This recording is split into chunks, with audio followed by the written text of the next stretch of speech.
ಆತ್ಮೀಯರೇ, H16 ನ್ಯೂಸ್ಗೆ ಸ್ವಾಗತ. ನಾನು ನಿಮ್ಮವ MI ಅಥವಾ ಮಲ್ಲಪ್ಪ ಜೊತೆಯವರ. ಆತ್ಮೀಯರೇ, ಕೊನೆಗೂ ಕಾಂತರಾಜ್ ಮತ್ತು ಜಯಪ್ರಕಾಶ್ ಹೆಗಡೆಯವರ ವರದಿಗಳ ನೆರೆಯಲ್ಲಿ ಏನು ಸರ್ವೆ ಆಗಿತ್ತು ಅಥವಾ ಶೈಕ್ಷಣಿಕ, ಸಾಮಾಜಿಕ, ಔದ್ಯೋಗಿಕ ಒಂದು ವಿಶ್ಲೇಷಣೆ ಆಗಿತ್ತು, ಸರ್ವೆ ಆಗಿತ್ತು.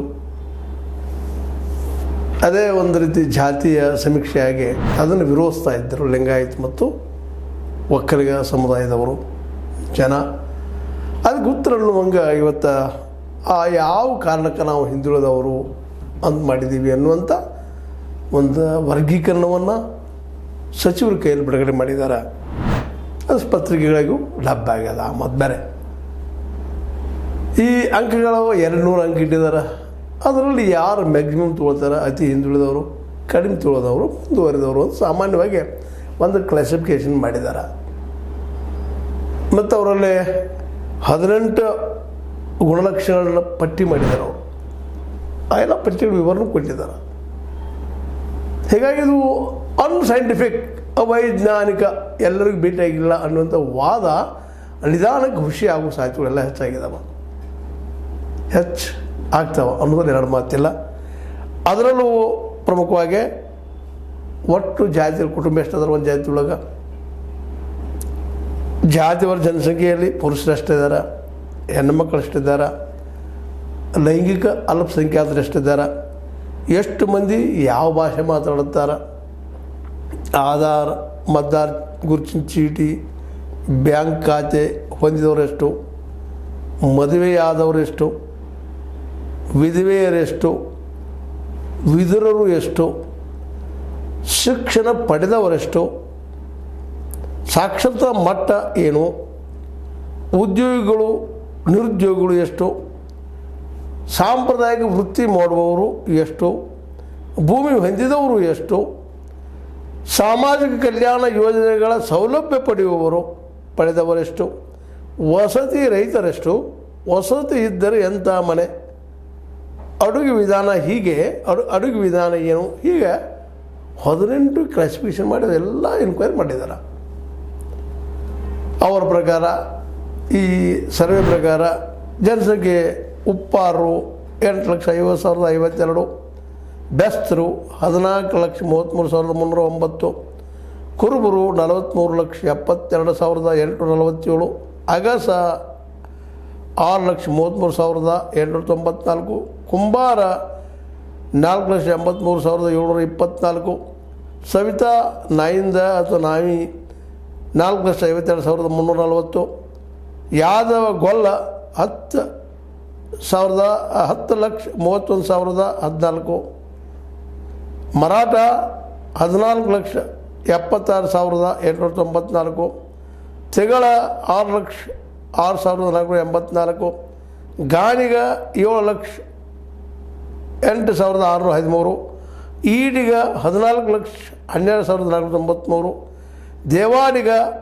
1,28,237, ವಿಶ್ವಕರ್ಮ ಪಾಂಚಾಲ ಪತ್ತಾರ 12,27,171, ಕ್ಷತ್ರಿಯ 1,94,127, ನೇಗಿ 4,52,543, ಒಕ್ಕಲಿಗ 61,68,652, ದೇವಾಂಗ 4,83,094, ಲಿಂಗಾಯತ ವೀರಶೈವ 66,35,233, ಜೈನ 4,19,375, ಬಂಟ 3,22,371, ಕ್ರಿಶ್ಚಿಯನ 9,87,994, ಬ್ರಾಹ್ಮಣ 15,64,741. ಈಗ ಒಂದು ಗಣತಿ ಮಾಡಿ ಜನಸಂಖ್ಯೆ ಕೊಟ್ಟಿದ್ದಾರೆ. ಅವರು ಈ ಎಲ್ಲ ಜನರು ಎನ್ಕ್ವೈರಿ ಮಾಡಿದ್ದಾರೆ. ಹೀಗಾಗಿ ಈ ದಿಶೆಯಲ್ಲೇ ಅವ್ರು ಲೆಕ್ಕ ಹಾಕಿ ಈ ಎಲ್ಲ ಜನರು ಎಷ್ಟಾಗ್ತಾರೆ, ಏನಾಗ್ತಾರೆ ಅನ್ನೋದನ್ನ ಈಗ ಅಲ್ಲಿ ಮುಂದಿಟ್ಟಿದ್ದಾರೆ.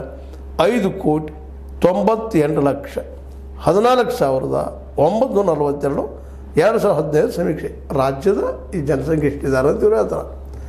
ಇದು ಒಂದು ವೇಳೆ ತಪ್ಪಿದ್ರೆ ಲಿಂಗಾಯತರಾಗಿರ್ಬೋದು, ಒಕ್ಕಲಿಗರಾಗಿರ್ಬೋದು, ನ್ಯಾಯಾಲಯಕ್ಕೆ ಹೋಗ್ಬೋದು, ಪ್ರಶ್ನೆ ಮಾಡ್ಬೋದು, ಎನ್ಕ್ವೈರಿ ಮಾಡ್ಬೋದು ಅಂತ ಹೇಳ್ತಾ ಇದ್ದಾರೆ ಅವರು. ಇದೆಲ್ಲ ಯಾಕೆ ನಿಮ್ಮ ಜೊತೆ ಚರ್ಚೆ ಮಾಡ್ತಾ ಇದ್ದೀನಪ್ಪ ಅಂತಂದ್ರೆ, ನಿಧಾನಕ್ಕೆ ಕಾಂತರಾಜ್ ವರದಿ ಅಡಾಪ್ಟ್ ಆಗೋದು ಗ್ಯಾರಂಟಿ ಆಗ್ತಾ ಇದೆ.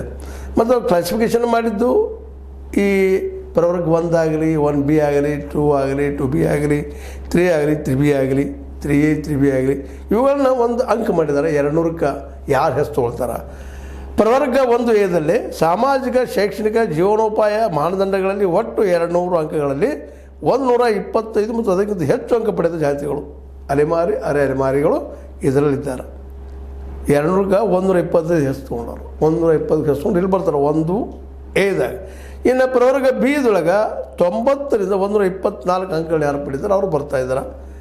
ಈಗಾಗಲೇ ಪ್ರವರ್ಗ 1ರಲ್ಲಿ ನಮೂದಾಗಿರೋ ಜಾತಿಗಳು ಅವೇನು ಬರ್ತಾಯಿದ್ದವು ಪ್ರವರ್ಗ 1ರಲ್ಲಿ. ಇನ್ನು ಪ್ರವರ್ಗ 2A 50ರಿಂದ 89 ಅಂಕಗಳನ್ನು ಪಡೆದ ಜಾತಿಗಳು ಬರ್ತಾಯಿದ್ದಾವೆ, ಅದು ಪ್ರವರ್ಗ 2A. ಇನ್ನು ಪ್ರವರ್ಗ 2B ಮುಸ್ಲಿಂ ಮತ್ತು ಅದರ ಉಪ ಜಾತಿಗಳು ಬರ್ತಾಯಿದ್ದಾವೆ.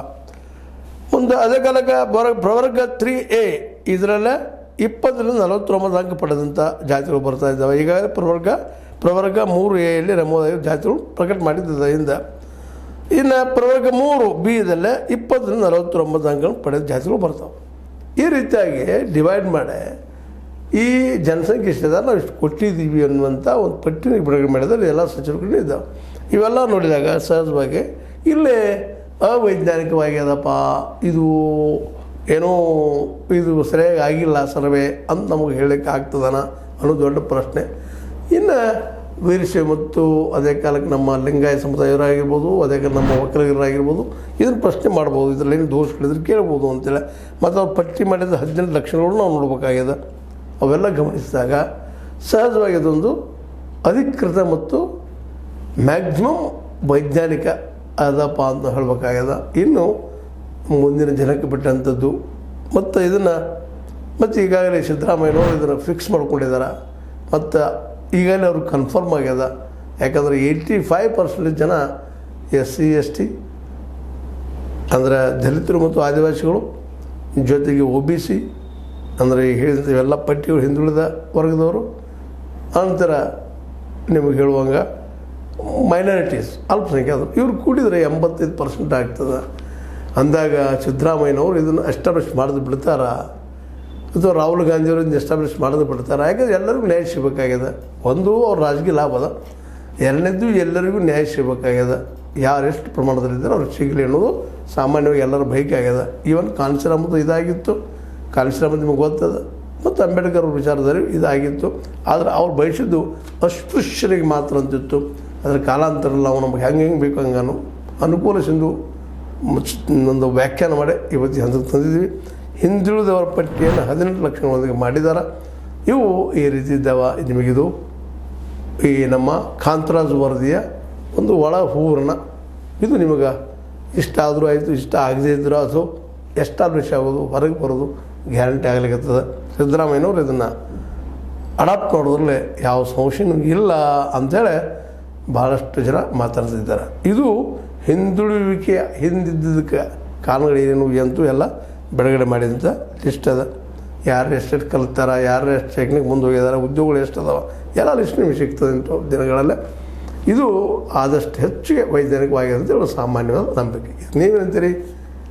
ಇದು ಸರಿ ಇಲ್ಲ ಅಂತೀರ, ವೈಜ್ಞಾನಿಕ ಇಲ್ಲ ಅಂತೀರ, ಅವೈಜ್ಞಾನಿಕ ಅಂತೀರ, ವೈಚಾರಿಕವಾಗಿ ಇಲ್ಲ ಅಂತೀರ, ಏನಂದರೂ ಚರ್ಚೆ ಮಾಡಿರಿ, ತಿಳಿಸ್ರಿ ಮತ್ತು ಚರ್ಚೆ ಮಾಡ್ತಾಯಿರೋಣ ಅಂತ ಹೇಳ್ತಾ, ಇದು ನಿಮ್ಗೆ ಲೈಕ್ ಆಗಿರ್ಬೋದು. ಲೈಕ್ ಮಾಡಿ, ಶೇರ್ ಮಾಡಿರಿ, ಕಾಮೆಂಟ್ ಮಾಡಿ, ಜೊತೆಗೆ ಸಬ್ಸ್ಕ್ರೈಬ್ ಆಗಿ ನಿಲ್ಲಿಸಿ ಹೋಗ್ಬೇಡ್ರಿ. S60 ನ್ಯೂಸ್ ಇದು ಸತ್ಯದ ಕೈಗನ್ನಡಿ. ವಂದನೆಗಳು.